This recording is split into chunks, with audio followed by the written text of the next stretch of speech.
a book called Greedy for Life, which has always been my grandmother's philosophy. Whenever anybody asked her, what is the secret to growing old?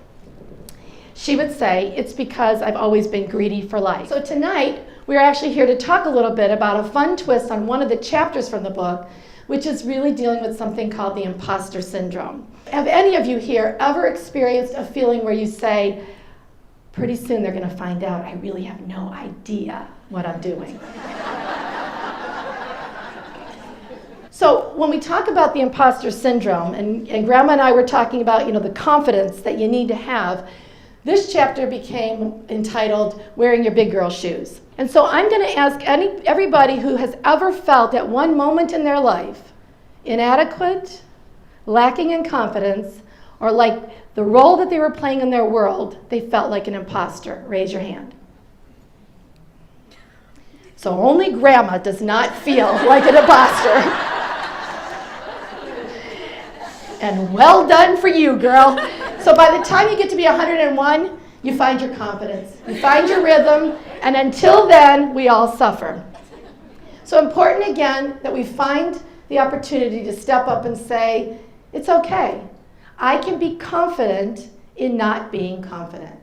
You will find that the women who you find to be the most confident, the most attractive, the best leaders are the ones who will say, I don't really know, but I'm going to figure that out. Suddenly, they seem to be even more confident in your eyes. You say, I'm going to follow that leader. As opposed to the one who's puffing it all up, I know it all, it's all good, you're an idiot. Those are not the leaders we want to follow, because we know that a lot of that bravado is hiding a lot of their own insecurities. So when we talk about who is the most vulnerable to experiencing the imposter syndrome, well, certainly it's the high achievers, because if you don't reach for something, if you're not putting yourself out there, right, you can't be criticized. You could still feel like an imposter, but it's unlikely that people are going to recognize that. Those people who are in positions or opportunities for public evaluation, which for most of us is everybody, right? Whether you're in a job, whether you're on television, whether you're running an organization, people will judge you, they'll evaluate you, so you're vulnerable to feeling like an imposter. And of course, women are more vulnerable. There was a statistic years ago that they asked a group of folks from Harvard Law School, how many of you in this room believe that you should be here, that you've earned the right to sit here in this classroom? And only 4 people raised their hand, and they were all men. The research will tell us that men will say things like, I didn't succeed in that position because it wasn't the right setup. I didn't have the right team. It wasn't a good fit for me. Women will say, I couldn't handle it. The stretch was too much. The expectations were too high. Anybody's actually recently read the book Lean In? Anybody read the book Lean In? Okay. Cheryl wrote in her book a little chapter that she talked about coming into a field where there weren't a lot of women.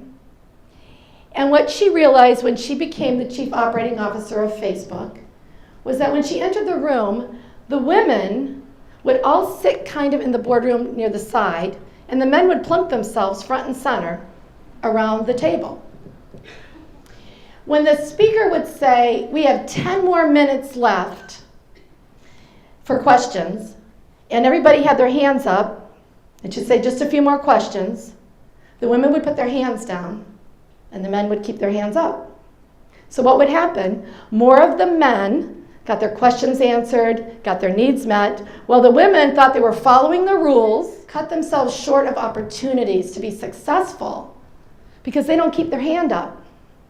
What we really need to do to empower women from a young age, because I know I've got some young women here in the audience, which I'm thrilled about, is to teach our daughters to learn how to cope with failure. Sometimes we give the message in society that you just need to keep doing better, keep achieving, keep striving, which is a great message. Where would we be if we didn't keep pushing ourselves forward, reaching for a better goal, teaching our children to do that?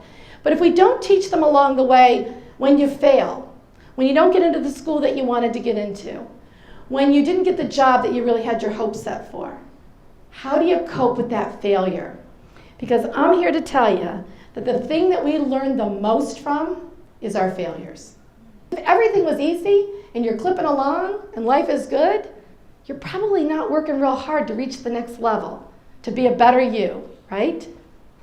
So failure snaps us out of that sense of complacency. It teaches us about ourselves. You would probably be able to look at yourself and say, I know more about myself based on the things that I was able to learn from times that I really failed, opportunities that I didn't get. It sets us on a path of empowerment. So I say embrace, allow yourself to feel those shoes actually fitting. Believe that you have a place at the table. Keep your hand up. Know that you have earned your place, and if it's not your time and you fail and you are overlooked or things don't go the way you want, that you interpret that as it's not the right time for you. Work harder, change the thinking, change the path, but always put on your big girl shoes and celebrate your successes. And that is the message from Nana. Thank you, everybody.